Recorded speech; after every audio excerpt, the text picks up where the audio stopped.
व आमचे प्रदेश अध्यक्ष शशिकांतजी शिंदे साहेब असतील, सुप्रियाताई सुळे असतील, जयंत पाटील साहेब असतील, आव्हाड साहेब असतील, व तसंच या शहराचे अध्यक्ष आंबले भाऊ आहेत, या सर्व आणि तिथे असणारे पदाधिकारी, सामान्य नागरिक यांच्या माध्यमातून एक खूप मोठं आंदोलन आम्ही लोकांच्या वतीने नवी मुंबईमध्ये करणार आहोत.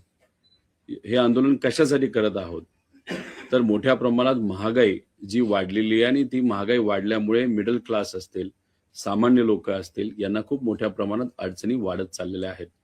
त्याच्यामध्ये पेट्रोलचे दर, डिझेलचे दर, त्याच्याचबरोबर घरगुती गॅस असेल नाही तर कमर्शियल गॅस असेल, त्याचे दर जे वाढलेले आहेत त्याच्यामुळे लोकांना जी अडचण येते आणि ती अडचण लोकांना बोलता येत नाही, तर लोकांच्या वतीने आम्ही सर्वजण रस्त्यावर उतरून लोकांचा रोष त्या ठिकाणी व्यक्त करणार आहोत.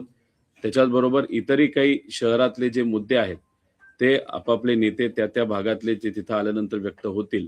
त्यामुळे शहरी भागातल्या लोकांना, सामान्य लोकांना, आणि जसं शहरी भागातल्या लोकांना ही अडचण आहे तसंच तमाम महाराष्ट्रातल्या सामान्य नागरिकांना ही अडचण आहे. त्यामुळे महागाईच्या विरोधात एक खूप मोठं आंदोलन नवी मुंबईमध्ये आम्ही सर्वजण मिळून त्या ठिकाणी करणार आहोत, लोकांच्या वतीने करणार आहोत आणि हे आंदोलन नक्कीच मोठं होणारच. त्याच्याच बरोबर आमचं म्हणणं आहे की झोपलेल्या सरकारला जाग करायचं असेल, नाही तर झोपलेलं सोंग घेणाऱ्या सरकारला जाग करायचं असेल तर कुठं ना कुठं तरी काहीतरी मोठं करावं लागतं. त्यामुळे आम्ही विचार केलाय की आम्ही जो मेन हायवे आहे नवी मुंबईचा तो लोकांच्या वतीने त्या ठिकाणी अडवणार आहोत. दादा, कुठेतरी रस्ता रोको तुम्ही करणार आहात, मात्र पोलिसांकडनं परवानगी मिळाली नाही असं त्यांचं म्हणणं आहे. आज जर आपण बघितलं तर पत्रकारांना सुद्धा जर ओपनली व्यक्त व्हायचं असेल तरी त्यांना परवानगी दिली जात नाही. त्यामुळे या देशामध्ये, या राज्यामध्ये अघोषित आणीबाणी आहे. पण तरी सुद्धा पोलिसांनी काही सांगितलं असेल, किती आम्हाला घाबरवण्याचा प्रयत्न केला असेल, तरी सरकारला जाग करण्यासाठी आपल्याला काही ना काहीतरी आक्रमक करावं लागतं. आणि लोकांना आक्रमक होता येत नसेल, कारण का त्यांना दैनंदिन जीवनामध्ये बऱ्याच काही अडचणी असतात, रस्त्यावर त्यांना तसं उतरता येत नाही. पण आज लोकांनी खूप चांगला पाठिंबा आम्हाला दिलाय आणि देतील असा आम्हाला विश्वास आहे. त्यामुळे कुठं ना कुठंतरी लोकांचा रोष हा आपापल्या पद्धतीने आंदोलन करून व्यक्त होणं ही आपल्या सगळ्यांचा अधिकार आहे आणि तो अधिकार या ठिकाणी आम्ही बजावणार आहोत. राज्यातील शेतकऱ्यांना 2 लाखाची सरकारने कर्जमाफी केलेली आहे. मंत्रिमंडळात त्याचं निर्णय देखील झालेला आहे. मात्र आदित्य ठाकरे असं देखील म्हणतात की आमच्या सरकारने देखील केली होती, मात्र आम्ही होर्डिंगबाजी कधी केली नाही. होर्डिंगबाजी हा विषय वेगळा राहिला, पण ही जी कर्जमाफी दिलेली आहे ती तर फसवी कर्जमाफी आहे. चांगली मनापासून कर्जमाफी करायची असते त्याला नियत चांगली लागते. पण हे सरकार फक्त दिखावापणा करतंय असं आमच्या सगळ्यांचं मत आहे.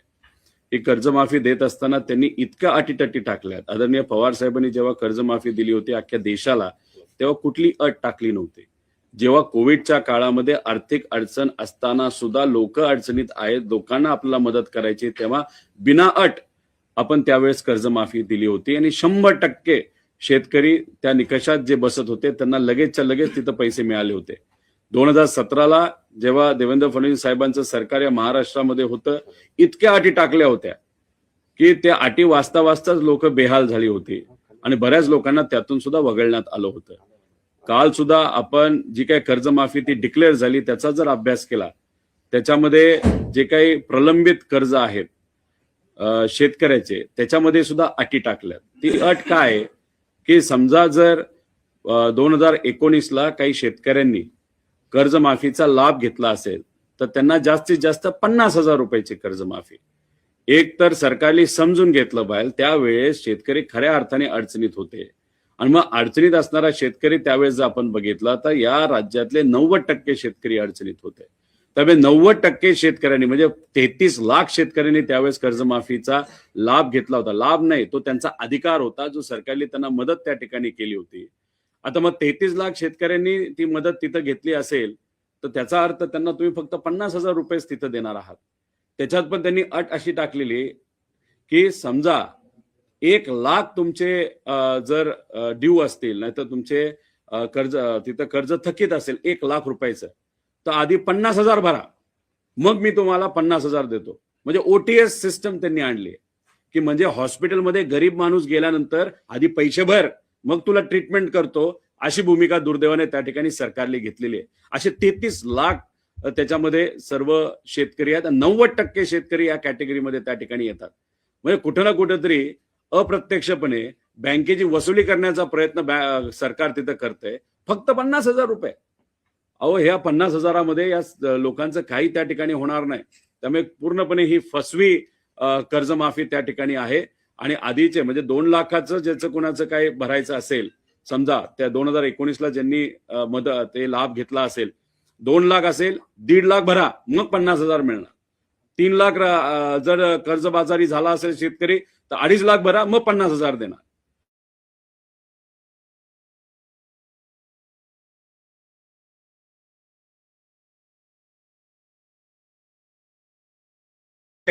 जर प्रलंबित असतील 1 लाख रुपये भरा, मग 2 लाख रुपये देतो. म्हणजे सांगताना सांगतात की बिना अट आम्ही केलं. अरे पण इतक्या अटी तुम्ही टाकल्या, त्यात शेतकऱ्याला मदत होईल असं मला तरी त्या ठिकाणी वाटत नाही. कुठंतरी गरिबीची थट्टा केली, शेतकऱ्याची थट्टा केलेली आहे. द्यायचं म्हणून देण्याचा प्रयत्न त्या ठिकाणी केला गेलाय. आणि जे प्रामाणिक शेतकरी आहेत त्याला 50,000 का 1 लाख रुपये द्या ना, काय हरकत आहे तुम्हाला. पण मग हे जे काय केलेलं आहे ते फसवेगिरी केलेली आहे आणि कुठंच काही शेतकऱ्याला त्याचा लाभ होणार नाही. आर्थिक अडचणीत शेतकरी आहे. सोयाबीनचे भाव वाढले नव्हते, त्यात शेतकरी फार अडचणीत आलेला आहे.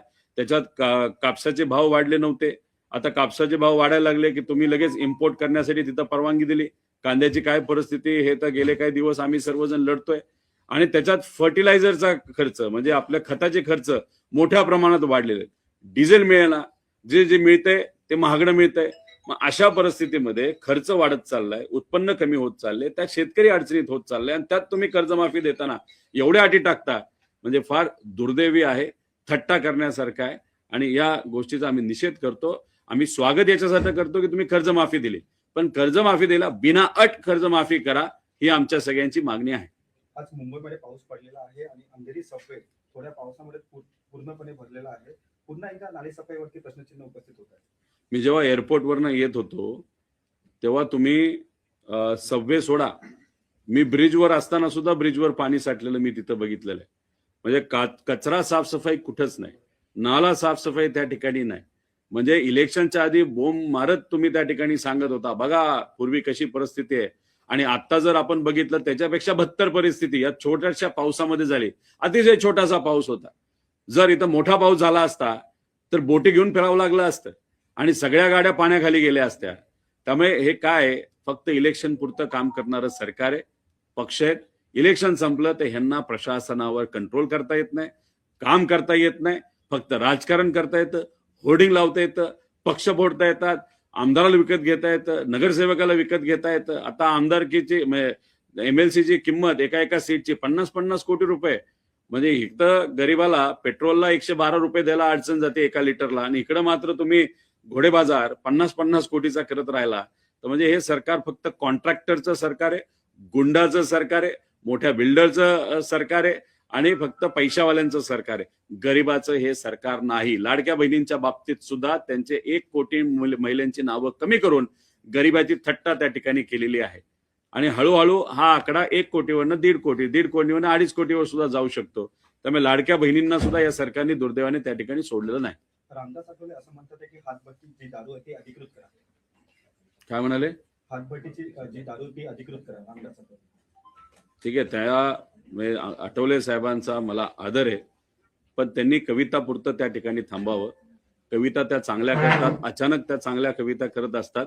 दारू या विषयामध्ये कृपा करून त्यांनी त्या ठिकाणी जाऊ नये.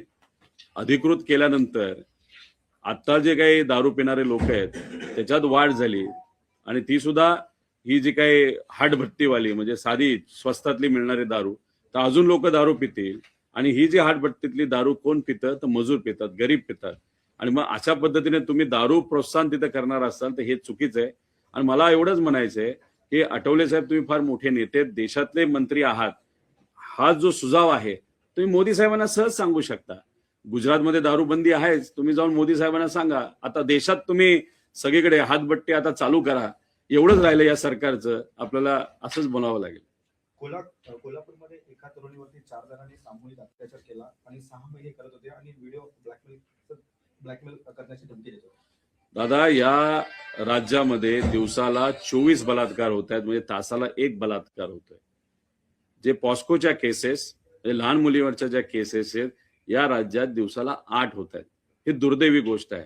आणि अशा पद्धतीने या केसेस जर वाढत चालल्या तर कुठं ना कुठंतरी एक गोष्ट आपल्याला मात्र कळते की कायदा व सुव्यवस्थेवर कुठेही कंट्रोल राहिलेला नाही.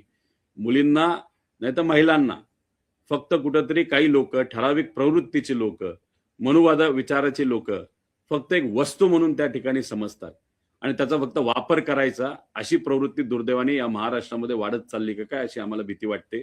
महिलांवरचे अत्याचार आपण जर बघितले तर 50,000पेक्षा जास्त अत्याचार महिलांवर वर्षाला त्या ठिकाणी होतात. आणि केसेस जर बघितल्या तर 46% केसेसमध्ये फक्त चार्जशीट होती महिलांच्या बाबतीत, फक्त 46%. जे 54% केसेसमध्ये चार्जशीट सुद्धा होत नाही, म्हणजे पोलिसांकडनं साधा तपास सुद्धा पूर्ण त्या ठिकाणी होत नाही. आणि लोक जातात कोर्टामध्ये न्याय मागण्यासाठी, तिथं फक्त 4% केसेसमध्ये ते जे काय न्याय प्रक्रिया आहे ती पूर्ण होते. म्हणजे 96% केसेस कोर्टामध्ये सुद्धा अडकून बसतात. त्यामुळे कुठेतरी महिला या अत्याचाराच्या पोटी त्या ठिकाणी त्यांचं दुर्दैवाने फार मोठ्या प्रमाणात अडचण वाढत चालली. मला फक्त देवेंद्र फडणवीस साहेबांना एवढंच म्हणायचं, तुम्ही फार मोठे नेते आहात, मुख्यमंत्री आहात, पण होम मंत्रालय हे फार क्रिटिकल डिपार्टमेंट असतं आणि तुम्हाला वेळ मिळत नसावा होम डिपार्टमेंट बघायला. त्यामुळे एका कार्यक्षम व्यक्तीला होम डिपार्टमेंट तुम्ही त्या ठिकाणी द्यावं, एकच डिपार्टमेंट द्यावं. कारण का आज या महाराष्ट्रातली कायदा व सुव्यवस्थेची परिस्थिती बिहारपेक्षा वाईट त्या ठिकाणी झालेली आहे. त्यामुळे मंत्री जर वेगळा एकटा असेल तर कदाचित चांगलं काम करू शकेल असं आम्हाला वाटतं. त्यामुळे आम्ही विनंती करतो, राजीनामा द्या असं मी म्हणत नाही, पण तुमचं पद दुसऱ्याला द्या, हे मात्र त्या ठिकाणी आम्ही लोकांच्या वतीने कृपा करून तुम्हाला या ठिकाणी विनंती करतो.